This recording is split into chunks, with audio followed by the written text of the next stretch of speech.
Evolution is no mystery, folks, and this bunch of talented stars all took various iconic finishes and impressively fine-tuned them under some of the brightest lights. Unfortunately for their owner. Gareth here from What Culture Wrestling, and here are 10 more wrestlers who perfected a finisher on its owner. Number 10, Drew McIntyre makes Kurt's ankle hurt.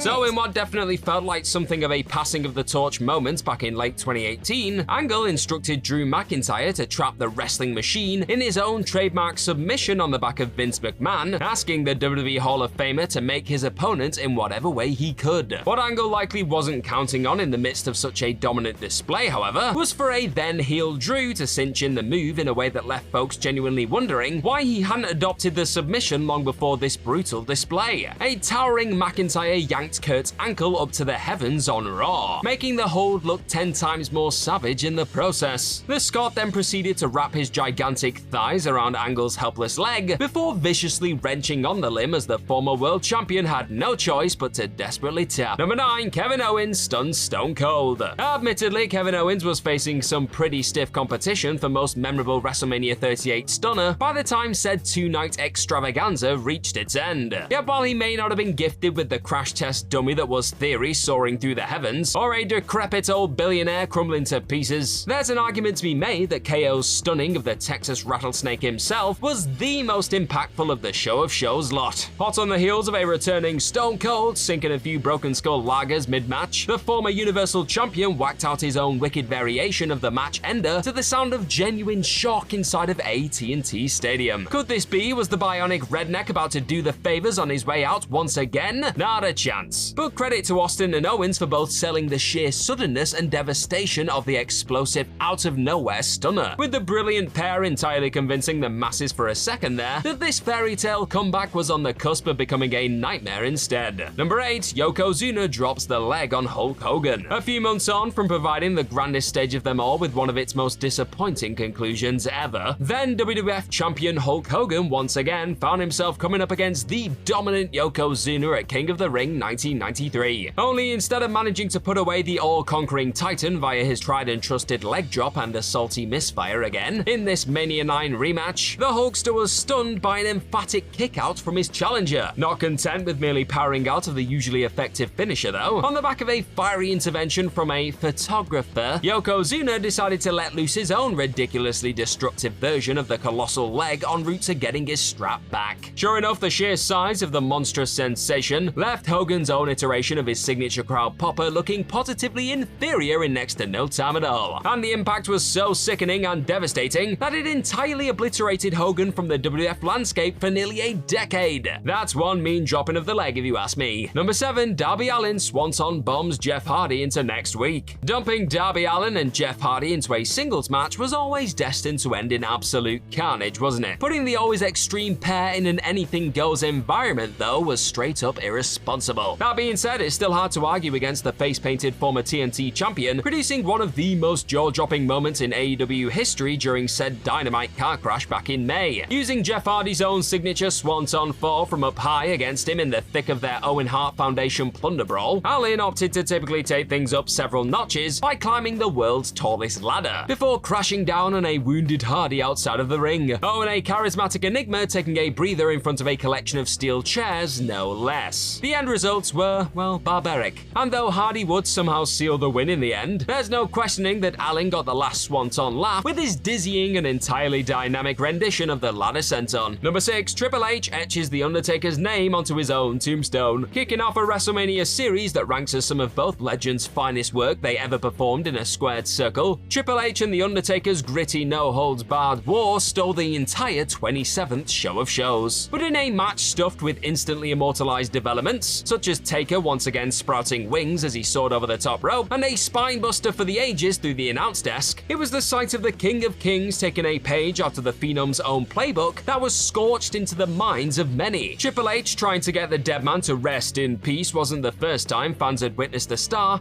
attempting to out-tombstone the Undertaker mind. Triple H, Randy Orton, Psycho Sid all did their best to imitate the Phenom, but the game managed to go one better in arguably nailing a piledriver that eclipsed the Demon of Death bellies, signing off his version with a dramatic "It's over."